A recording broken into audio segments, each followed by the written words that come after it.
Well, good morning, everybody, and thank you for staying with us for this closing edition today. Yesterday was a very long day, it was pretty intense, and we could hear many different voices, and we could see lots of images and bodies. And today we're going to kick off with two women. One of them is accomplice of this project. It's Anne Prouteau. And well, we're so thankful that once more she can be with us and she can guide us with the reading of Camus in this around this idea of the Invincible Summer. This is the idea that we wanted to reflect upon today through the many different voices and activities that we're going to develop this morning. And well, she's going to tell us a little bit more about this Invincible Summer. And we have as well with us Kaouther Adimi, the writer, whose writing is characterized by a profound exploration of identity, memory, cultural resistance. It's a way of writing that allows us to see the complexity of humankind and to underline the importance of culture and literature as a way of resistance and as a way of underlining human dignity.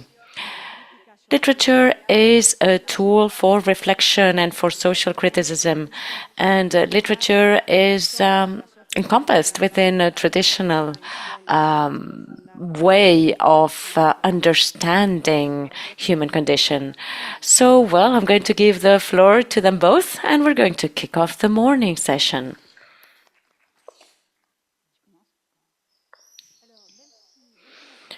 So, hello, everybody.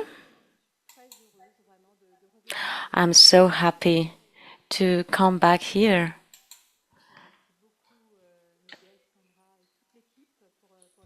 I am really thankful to Gail Sandra, and it's a pleasure to participate in this edition.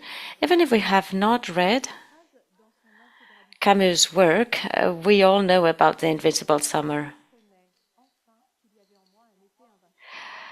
In the middle of the winter, I learned that there was an invincible summer.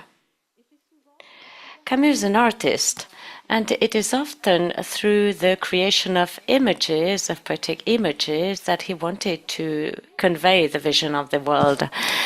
And now I'm going to refer to two essays by Camus, Nos and L'été. So I'm going to go back to the origins of this image. We need to go back to one of Camus' first texts, Nos, published in 1938 by Charlot, on which Kaouther has based a beautiful novel called Nos Richesses.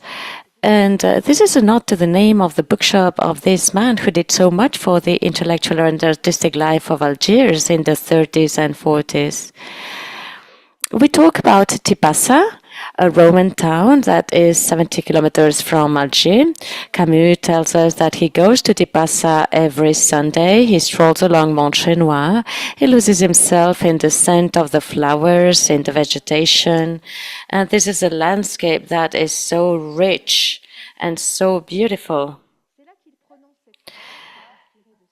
And he says then that here I understand what is called the glory, the right to love without measure.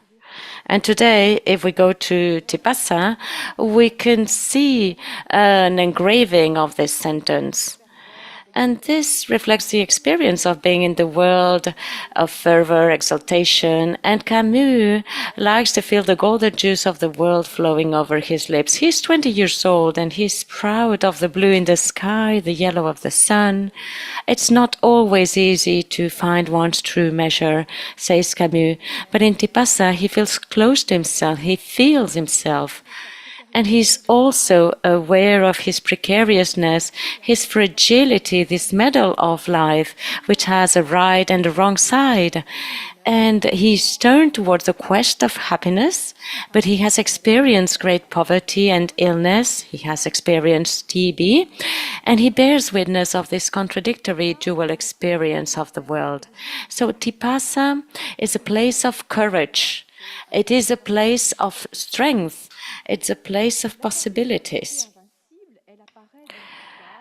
The phrase Invincible Summer appears in the collection L'été, which is published in 1954. And in the sort of introduction, Albert Camus makes the link between these two very short works. He talks about Noces and L'été. He always relates to these two works, and in Folio, you can find both editions next to each other. And he actually talks about a kind of golden thread that links the two essays. And about the title of the essay, L'été, one of Camus' friends writes that it is about talking about the summer, about expressing through the summer the essential season of the Mediterranean, but also the season of life. That is Camus' season from now on. And actually, indeed, in Retour à Tipasa, which is the seventh text of the summer, of L'été, and we're talking here about the Invincible Summer, this is the return of a man who has lived, who has aged, who is no longer 20. Actually, the trip to Tipasa, on which he reports, took place in December 1952, and Camus is almost 40 years old. Well, for me, 40 years old, it's still young, but it is true that a milestone has already been reached, and the text clearly shows the passage of time. And by the time he returns to Tipasa, Camus has already gone through many different things: his departure from Algeria, his entry into the Parisian intellectual milieu, the success of The Stranger and the La Peste, and then also in 1951, The Rebel, the publishing of The Rebel, with the quarrel with Jean-Paul Sartre that left him destitute and sad. So yes, when he comes back to Tipasa in December 1952, he has really experienced lots of things in life, and he has continued to face adversity. In Retour à Tipasa, he chose a quotation from Euripides' Medea: "You have sailed with a furious soul far from your father's home, crossing the double rocks of the sea, and you inhabit a foreign land." This is a quotation that is like a prelude, suggesting the sense of exile that Camus encounters. The return to Tipasa is a return to his roots, a return to the sea of his birth. In this text, he sums up his youthful experiences in Noces, and then it's the register of disappointment that dominates, because he first discovers a muddy city, because it has rained a lot in the previous days. He discovers the city surrounded by barbed wire that no longer corresponds to the glow of the past. And suddenly the miracle is accomplished. And he says, "I listened inside me. An almost forgotten sound, as if my heart stopped for a long time ago, was beating again." So despite the passage of time, despite all the endeavors of life, this place has lost none of its freshness. It is always a source of inspiration. So I'm going to quote now. "Here in Tipasa, I found again the old beauty, a young sky, and I measure that in the worst years of our madness, the memory of this sky has never left me. In the end, this is the sky that had kept me from despairing. I always knew that the ruins of Tipasa were younger than our building sites and rubble. The world began every day on a new light. Oh, light! This is the cry of all the characters in the ancient drama who face their destiny. This last resource was also ours, and I knew it now. In the middle of winter, I was finally learning that there was an invincible summer within me." The Invincible Summer, this is not just any summer. It is a summer that encompasses the struggle, the conquest. It is an act of will. What Camus had to contend to receive in his youth, but now he has to conquer that.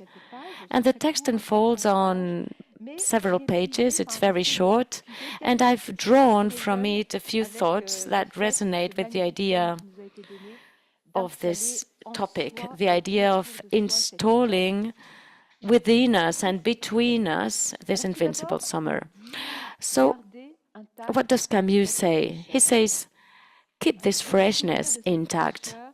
He talks about the memory of this freshness, about the fact of not letting life exhaust us or drain us. In Retour à Tipasa, he writes that blood and hatred deplete the heart itself. The long demand for justice exhausts the love that gave birth to it.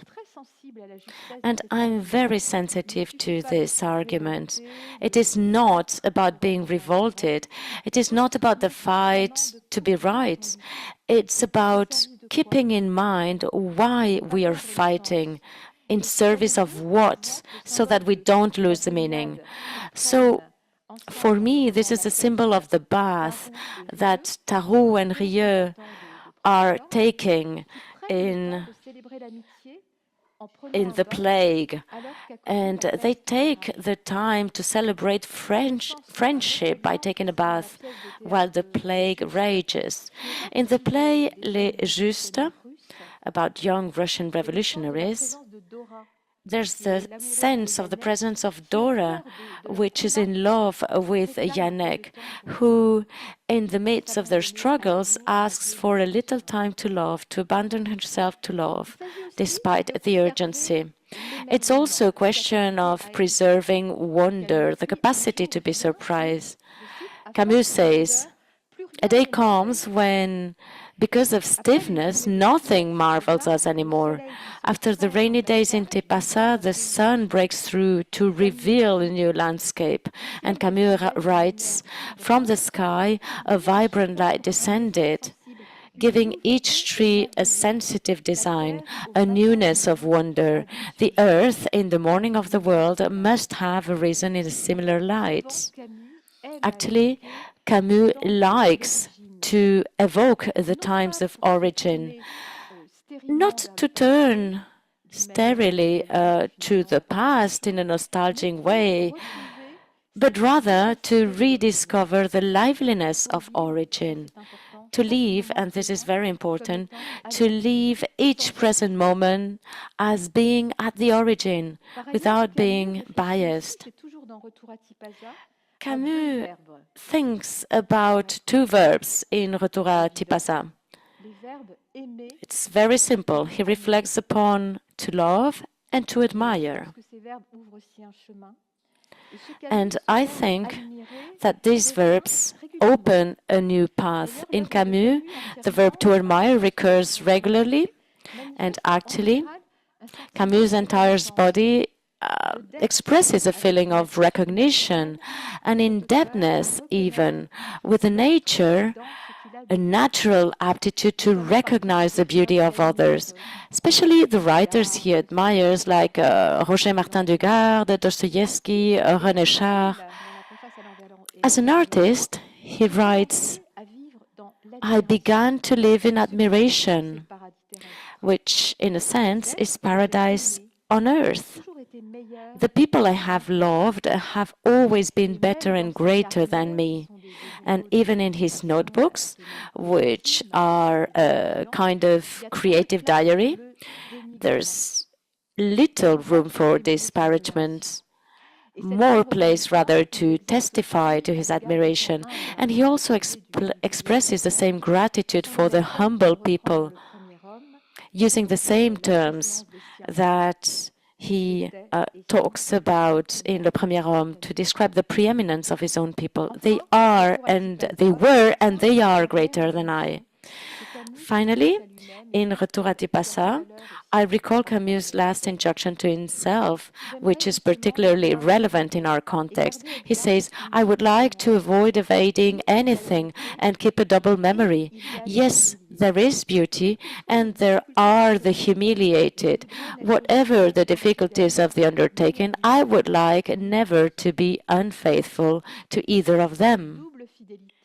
This double fidelity, this double memory, is embodied in the Nobel Prize, where he speaks of his mission as an artist to make the silence of the humiliated resound. And in the first man, of course, he feels ready to put the humble at the center of his own anonymous milieu, where he grew up and where he received so much. So this double loyalty is emblematic of this Camusian tension, of his primary charisma, which sheds light on how we can install an invincible summer between us in a truly inclusive space, a space that forgets no one. There's also a double fidelity, and I will finish almost here, because it is not a matter of an invincible summer disconnected from painful, murderous, warlike realities. Camus evokes war, Europe, and its struggles. It is a victorious dialectic. It's in the middle of winter that he experiences the invincible summer. Lucid about the state of the world, he invites us to cross his darkness with this form of light within us. This metaphor of the invincible summer really inspired many other people, many readers, but also many other authors. For example, a poet that I like very much, Claude Vigée, and Camus helped him to publish a set of poetries which are called the Indian Summer.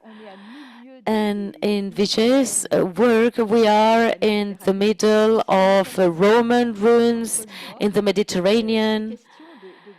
And actually, he refers to the North Pole, and he refers to the icebreakers and to the back ice. He says, Indian summer is the summer in the middle of winter. It is a summer that manages to maintain itself, to re-emerge in the middle of winter. So Vigée, in the middle of a polar landscape, suggests that the creator is not resigned to seeing the world as a definitive winter. The image of this summer conquering winter, stronger than the ice, resonates with the Camusian metaphor. And I think that the inner life of these two artists ensure that they will never lose sight of summer and its promises, imprisoned by the ice and the bruises of existence. So to install this invincible summer, this means keeping in mind this freshness, being faithful to a double memory, being able to resource oneself, being able to discover the joy of her origins. It is a place of roots that gives us the courage to remain lucid. It's welcoming, as Camus says. It's welcoming within the same heart what transports and what overwhelms. It is assuming that this tension sounds like a moral. But as Camus says in his notebooks, if I had to write a moral book, it would have 100 pages and 99 would be blank.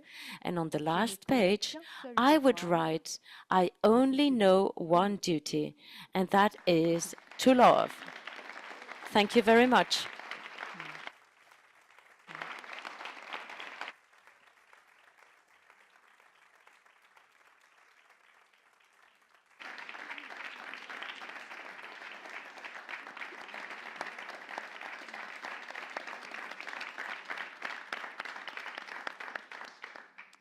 Bonjour, hola. Alors, good morning. Right. When you ask two people to talk about the same topic, the risk is that we can end up talking about the same topic. It's really hard to be the second one. The good news is that for the one coming next, well, repetition fixes the notion, right? We haven't written exactly the same thing, I can assure you. But, well, let's say that it's somehow similar. I'm Kaouther Adimi. I am a writer. I come from Algeria, and a big part of my life I've lived in Algeria, but I've been living in Paris for a few years so far, and I'm super happy to be in Spain. You are a beloved country in Algeria. In the middle of winter, I finally learned that there was an invincible summer inside me. This famous sentence from Retour à Tipaza brings us together today. Retour à Tipaza is undoubtedly one of Camus' most beautiful and poetic texts. As I say this as a writer, not as a stylist, because I'm lucky enough to return to Tipaza often, and these returns amidst the ruins in front of the sea, facing the small mountain of Chenois, move me every time. And each time I return, I can't resist getting lost in the dirt tracks, pacing the rocks, asking the local keeper for help in finding the stele erected in 1961 by Louis Benisti in homage to Camus. On this stone, which comes from Roman ruins, Benestid engraved in capital letters these few words from Nos Atipaza. I quote, I understand here what is called glory, the right to love without measure. Yes, I'm lucky enough to be able to return to Tipaza often, to drown in the rain of Algiers, to plunge into the sea and childhood. So this text is precious to me. That's why every time I reread it, I feel I've grown and become more optimistic, stronger, and more convinced that joy is the greatest achievement.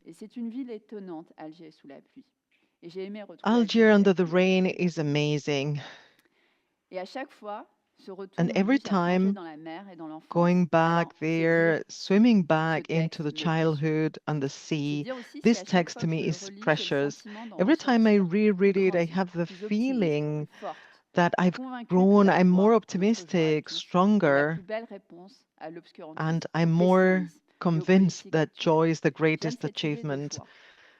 This idea of happiness, this idea that we need to find joy. I would like to cite one of the best writers from Algiers, and he says it's important not assassin, I, not even dead, I disguise my loss of loving or liking. I will be stronger. I will not disguise in front of my enemies. He's a writer who's written a lot before and after the revolution, the independence, and these treasure of war is, I love this idea of listening and finding the joy in yourself. And this summer, it has nothing to do with the... And it still exists in front of us, even though when everything in front of us seems to tremble or be destroyed. So we mention this capacity. It's almost very animal, very to choose life. It could be absurd, and also this way of I can imagine Kuki Shuso, the Japanese.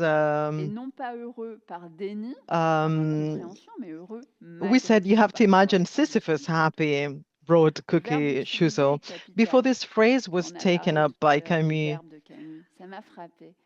it surprised me somehow because Camus says, in the middle of winter, I finally learned that there was an invincible summer within me. So Albert Camus, as a writer, as a philosopher, with all his meanings, he hasn't chosen them at random. They are crucial.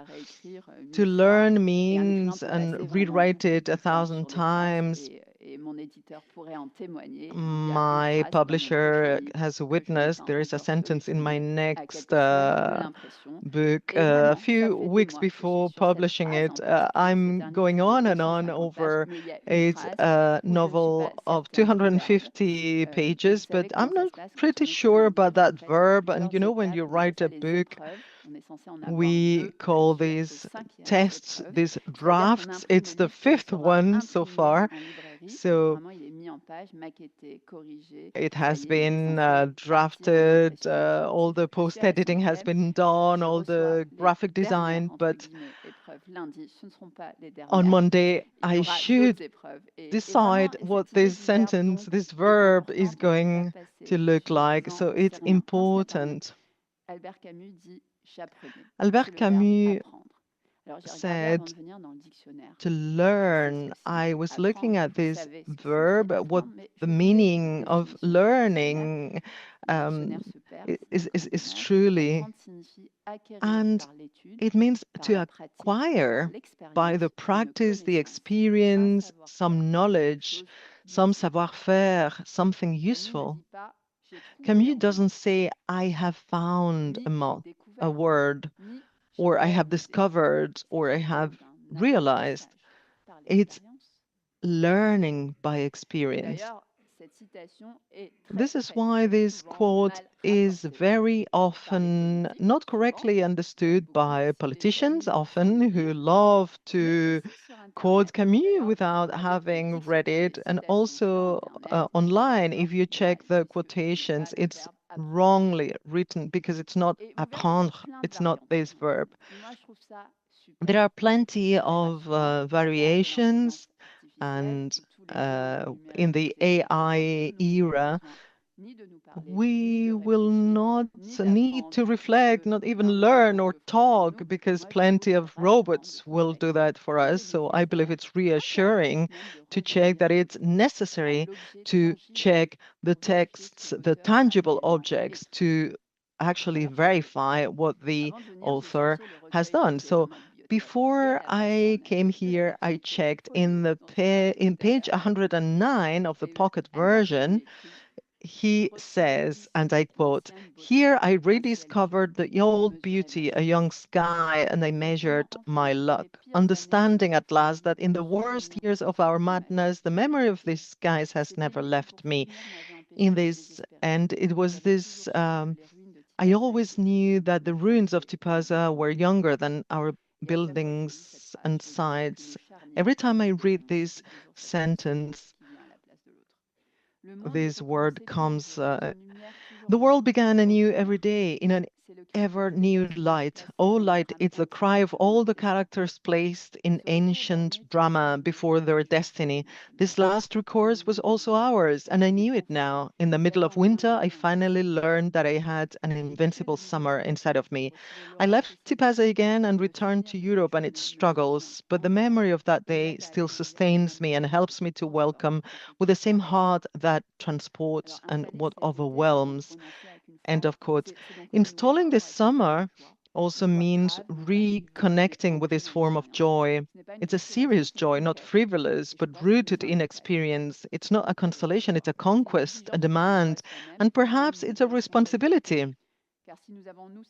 For if we have this light within us, then we must also share it, circulate it, pass it on to each other.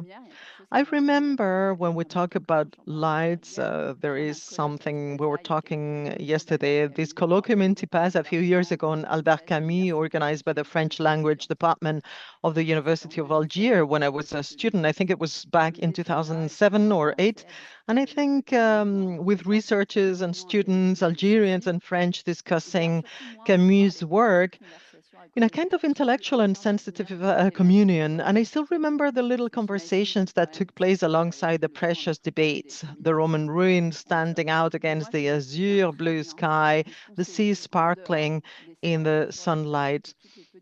And we had these beautiful debates near the beach. And for me, the sea, as I was saying, the sun, and these words trying to link. It's not a matter of being Algerian or French. It doesn't matter to talk about Camus. We had come from all over the world, a motley crew of researchers, writers, and readers, all united by Camus' work. And we talked about philosophy, the world, the Algeria, colonization, France, etc. And we tried to decipher the world through the prism of Camusian thought. Today, as I speak, it would be hard to imagine such a symposium taking place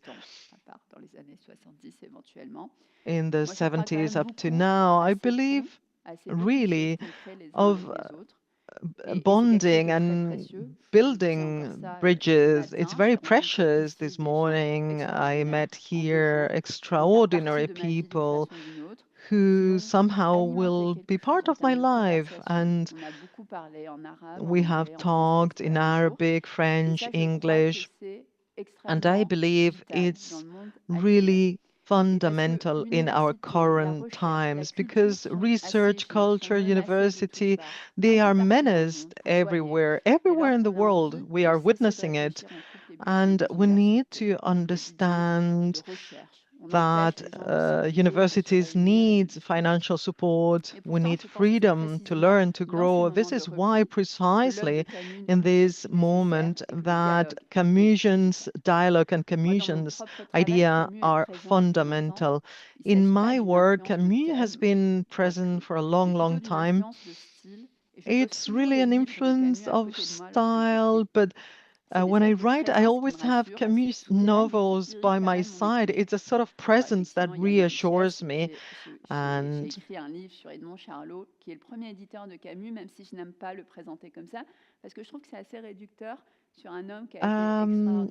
Camus has been extraordinary. He has been one of the best publishers in this modern world throughout the 20th century, who's had some sort of magic. And when he met in Camus in the lycée towards going to the university, and when he wrote his theater play La Revolta with some colleagues, and the three of them wanted to mention about both poor street children, but not only Algerian, but also French. And this theater, this young theater, he was a young man, Camus, back then, and it was forbidden. Camus was very outraged and asked some university colleagues who always wanted to publish and asks him to publish this text to be able to recover the investment they had used in costumes, etc. So the text was published under EC, les éditions Charlot, the publishing house Charlot. And it's the first time that we see something published by Charlot. So the bookshop Charaz Ul Hamani, which still exists, It was very small back then. You could touch both walls if you opened straight, if you opened your arms. And Camus used to go there to help him with the accountancy, and Charlot created this publishing company and published not L'étrangère, not La Peste. It's pretty extraordinary, but we are in Algeria and they didn't have paper anymore. It was a really chaotic. They had to create this handmade ink, it's amazing, these fascinating objects, but the ink doesn't state. And of course, it was the Vichy censorship days. So he says, this is extraordinary, but I'm so sorry, I will not be able to publish. Why don't you go and see Gallimard in Paris? They're still there. So Camus joins Gallimard, but he was loyal to him, Charlot. Even when he was established in Paris, they were really good friends, and this is how he installs the writing in homage in Tipaza. So Camus is always very, very present.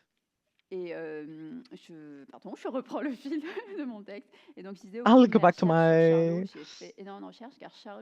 I've researched a lot on Charlot. There was a publisher who had worked an awful lot about Charlot and who had written, I found some information on the archives and their correspondence, their letters, and I would like to find a not so well-known sentence by Camus, which was pretty enlightening. What about if this little one were right? What if the kid was right? And this is in the context of, Jean Chanac, the French Algerian poet, who considered Camus as spiritual son of Camus, let's say.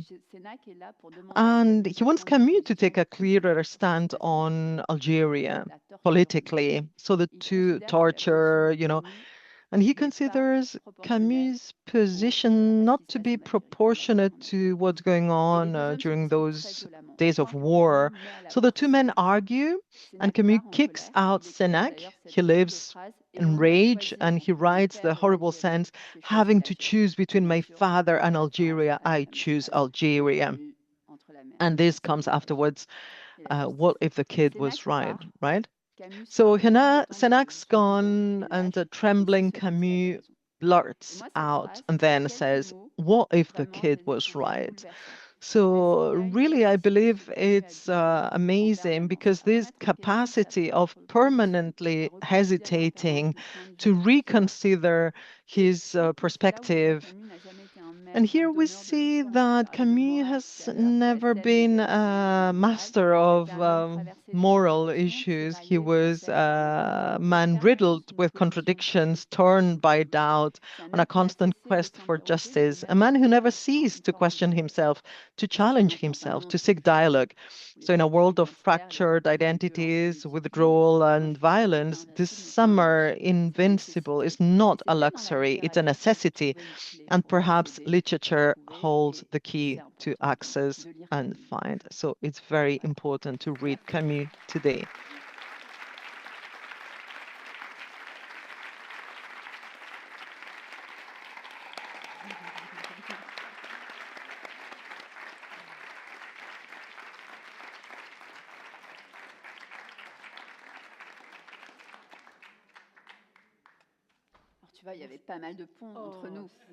So you see, there were lots of things in common between us.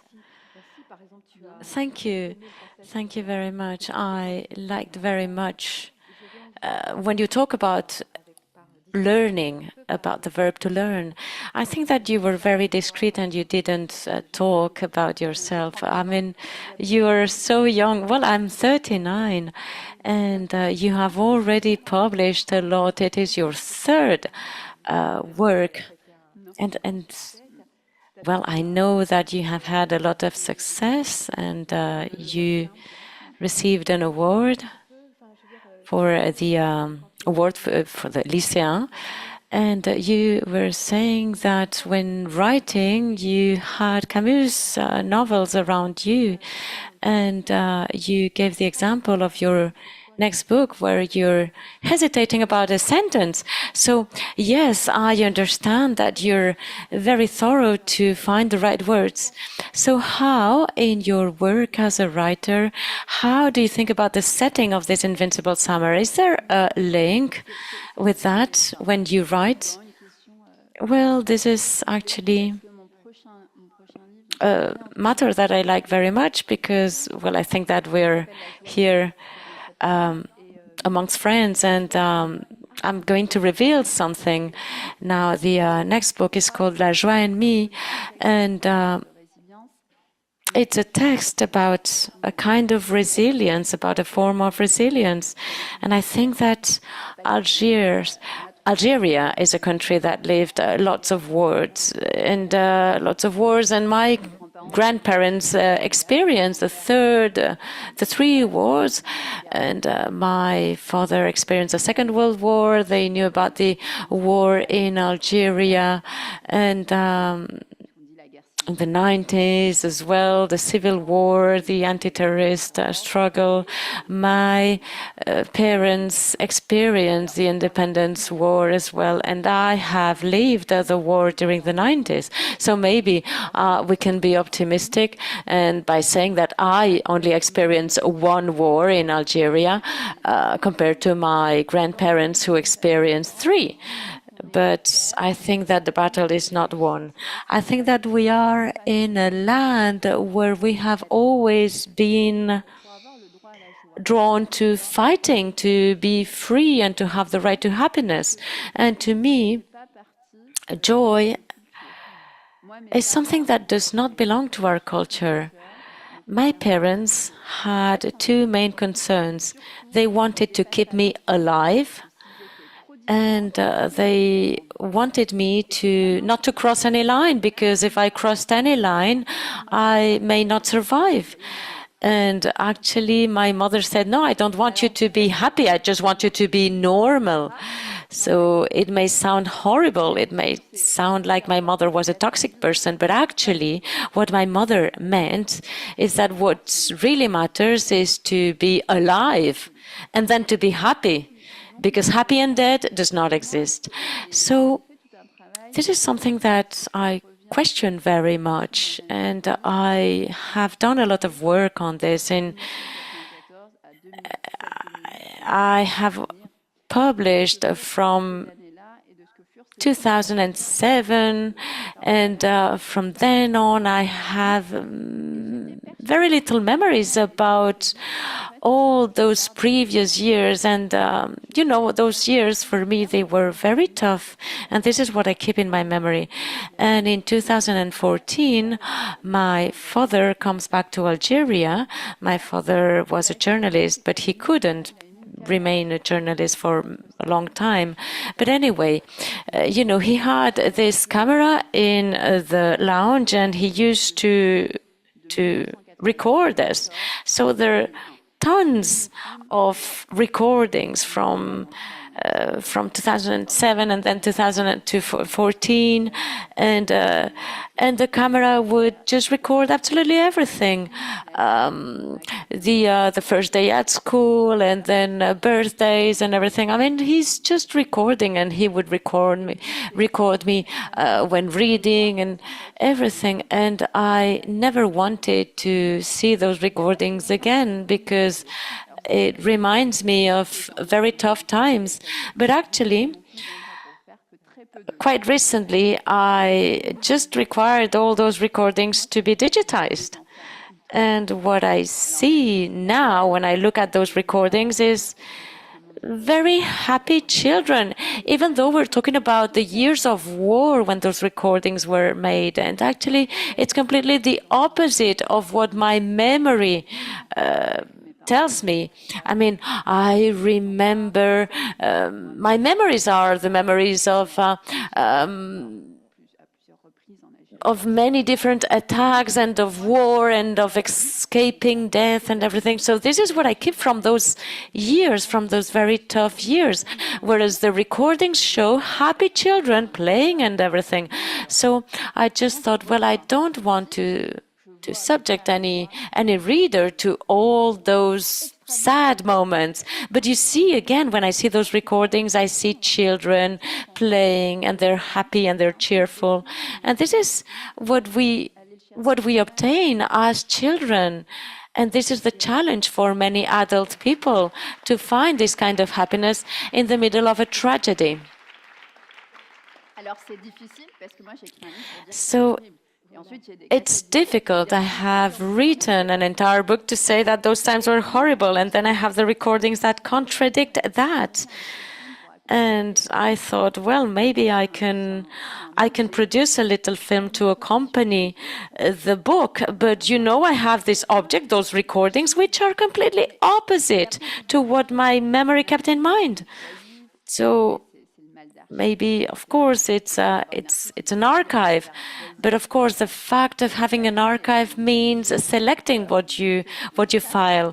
So maybe my father decided not to record those moments where we were crying or shouting or when there was an attack or anything. But children have the capacity to cry for joy at the worst moments, and actually they preserve the joy. So the Invincible Summer for me was set aside because the need for me was not to be cheerful or to feel happiness, but rather to stay alive.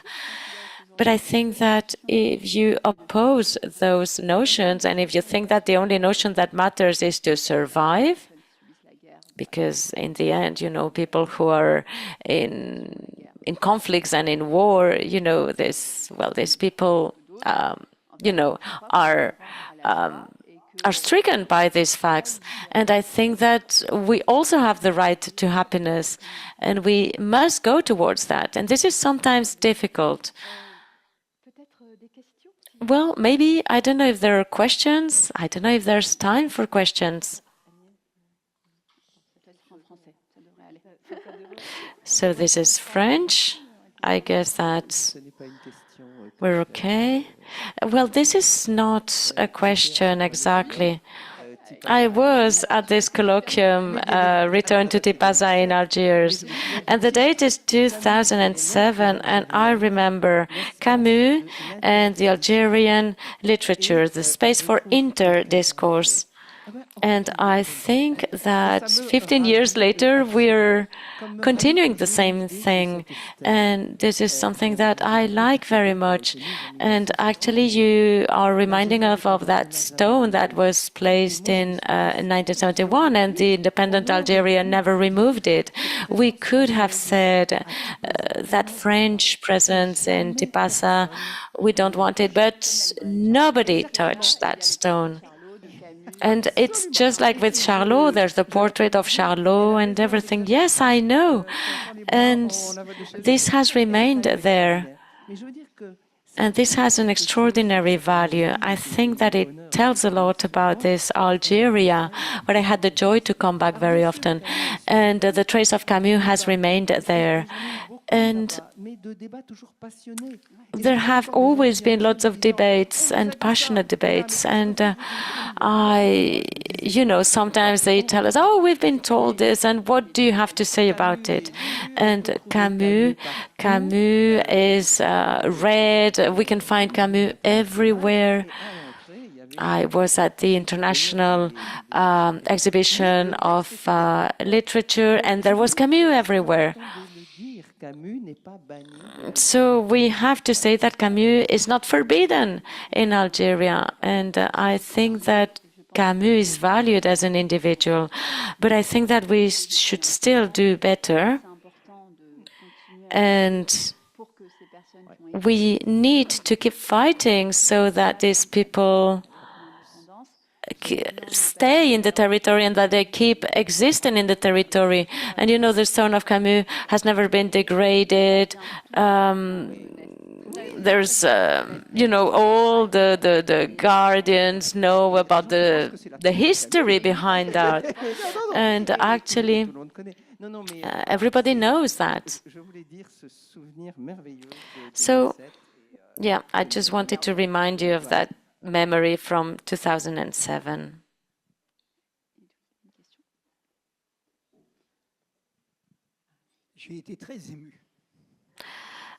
I was really touched by what you said for two reasons. The first one is the past, which is invincible, and youth in Tipaza. My parents followed the independence in Algeria, and they stayed there, and I decided to take a rucksack and to go to Tipaza. And I remember I had some colleagues from high school, and one of them was Boushnaki, who made a career in Tipaza by just digging in those remains in Tipaza. And I remember recognizing lots of objects there. And then we were the first Europeans to go there. And the last time I was in Tipaza, there used to be a bakery, but the bakery had become the site for a political party. And but I came back to Tipaza alone, and I could see the Guardian, and I could sleep in the place of the forum, and I could bathe in San Salsa. Well, I think that, yeah, I'm very touched by what you said, because your conversation is full of sensitiveness. And I'm very sensitive to everything you said, because I think that this is a tribute that you're paying. And I think that, you know, here you have invented a place for relationship, a space for dialogue, for the rejection of war. And this resonates so much today for us between France and Algiers, because, well, the two peoples are friends now, and I think that what you're doing is exactly the reflection of that, because we are now listening to each other, we are now having a dialogue, and now the responsibilities of the state are going to lead us towards a kind of abyss, and we don't know where this will end up. So maybe if we can try to be here in the name of this brotherhood, and if Algeria could find this diversity, because there's a lot that we can learn from that. Thank you very much.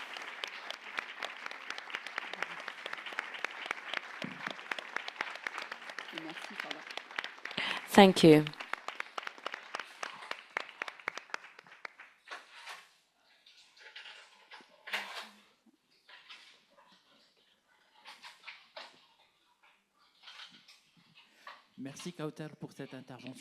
Thank you, Kaouther, for this intervention.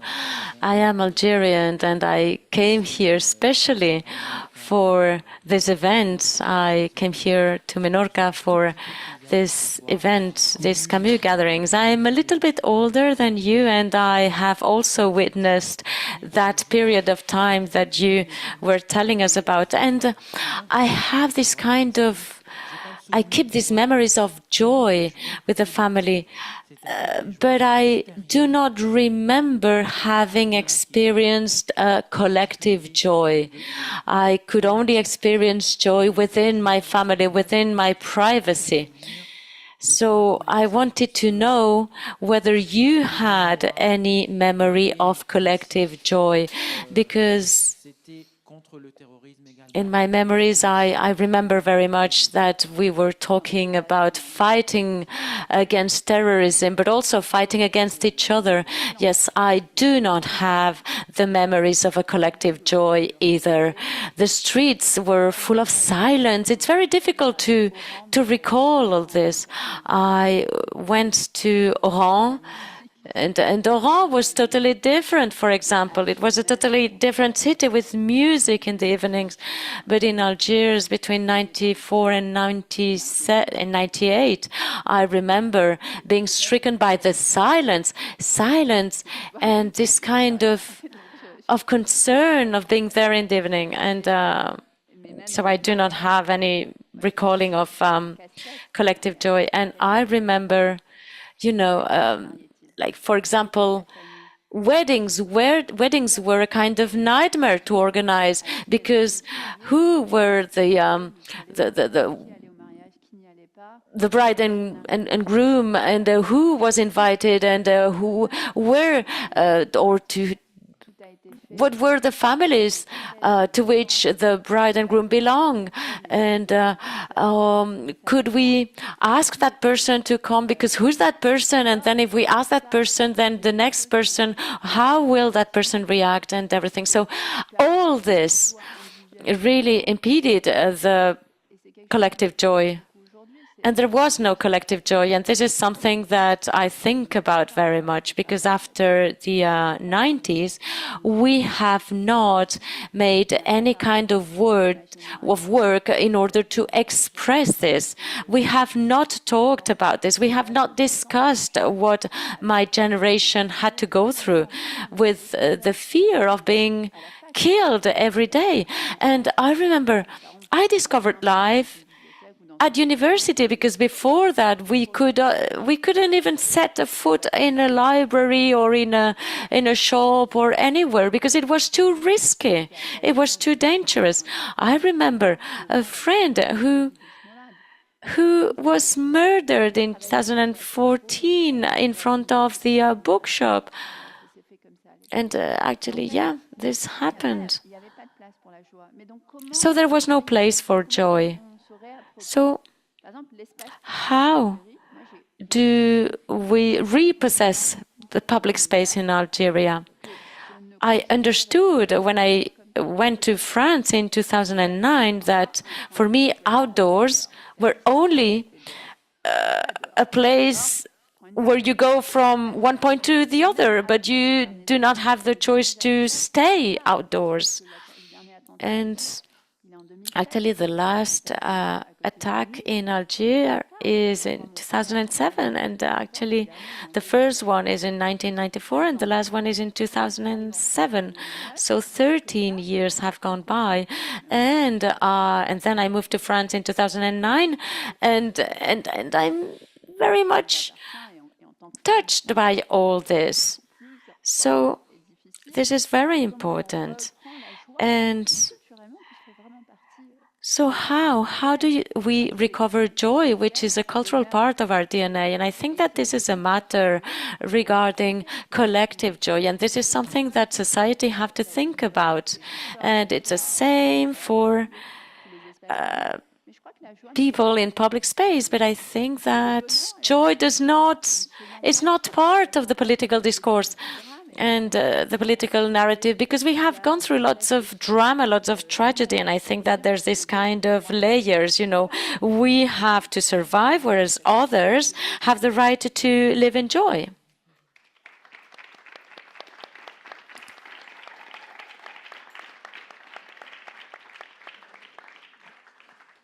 Well, thank you so much from the bottom of our hearts. We would love to be able to feed this joyful feeling thanks to your words. Thank you. Heartfelt. Thank you.